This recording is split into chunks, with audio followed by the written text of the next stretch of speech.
3000 కొత్త గ్రామ పంచాయతీల్లోని 2570 క్లస్టర్లను ప్రకృతి వ్యవసాయ పరిధిలోకి తీసుకురానున్నాం. 2025-26లో 7116 గ్రామ పంచాయతీల్లో PMDS 365 రోజులు గ్రీన్ కవరు ఏడాది పొడవునా ఆదాయాన్ని అందించే ఏ గ్రేడ్ ATM మోడల్స్ను మొదలగు రసాయనిక రహిత ప్రకృతి వ్యవసాయాన్ని చేయిస్తున్నాం.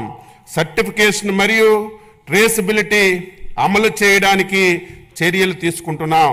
2025-26 సంవత్సరంలో 15 లక్షల కుటుంబాలతో 6.5 లక్షల హెక్టార్లలో ప్రకృతి వ్యవసాయం చేయించడానికి 61.78 కోట్లు ప్రతిపాదిస్తున్నాం. ప్రతి రంగంలో స్మార్ట్ వర్క్ ఆవశ్యకం ఉంది.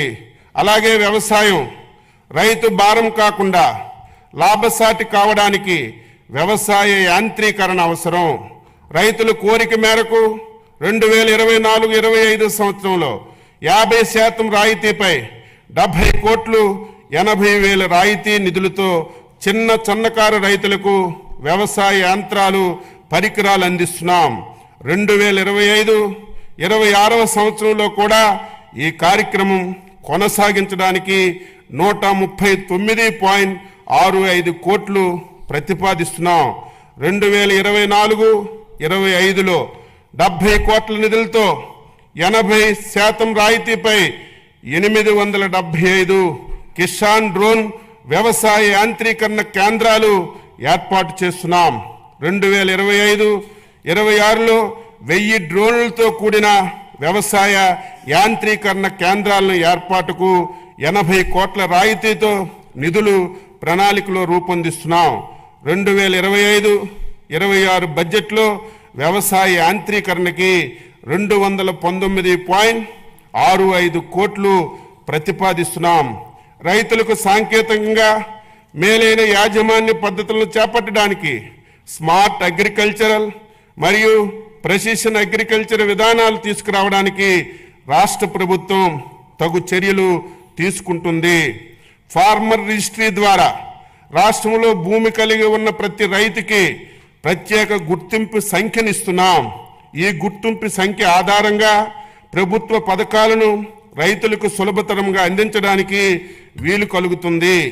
పంట సాగు చేసి ప్రతి వాస్తవ సాగుదారుని వివరాలు ఈ పంటలో నమోదు చేయడం వల్ల అసలైనటువంటి రైతులకు పంటల బీమా, వడ్డీ లేని రుణాలు, మద్దతు ధర, ఇన్పుట్ సబ్సిడీ మొదలగు సంక్షేమ పథకాలు అందిస్తున్నాం. APSS యాప్ ద్వారా రైతులు పొలాల్లో గమనించి పురుగులు, తెగుళ్ళు, ఉధృతి, పోషకాహార లోపాలను అంచనా వేసి తగు నివారణ చర్యలను రైతులకు తెలియచేస్తున్నాం.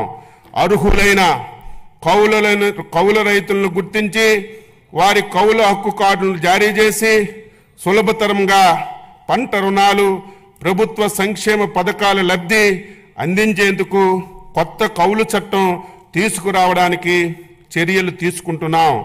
వడ్డీ లేని రుణాల పథకం కింద రబీ 2023-24లో ఖరీఫ్ 2024 కాలాలు పంట రుణాలపై వడ్డీ రాయితీ కోసం 2025-26లో 250 కోట్లు ప్రతిపాదిస్తున్నాం.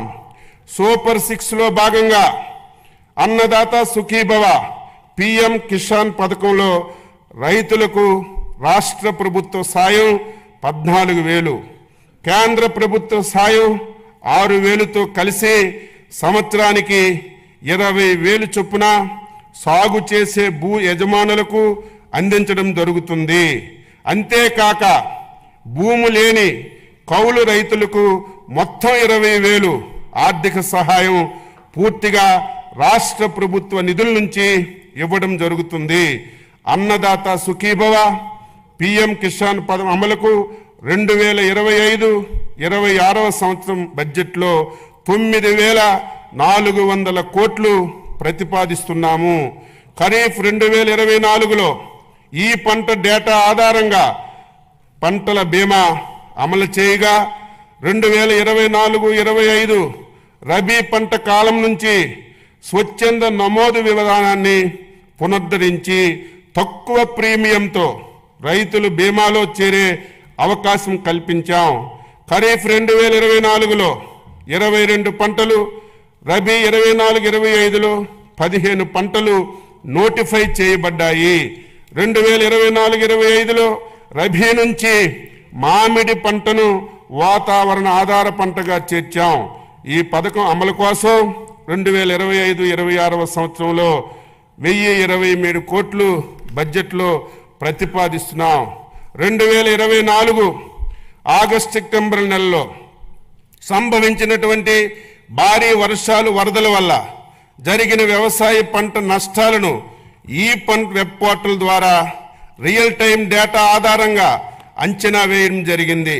తద్వారా వాస్తవ సాగుదారులకు మరియు అధిక సంఖ్యలో కౌలు రైతులకు నష్టపరిహారాన్ని అందించాం. అంతేకాకుండా పంట నష్టపోయే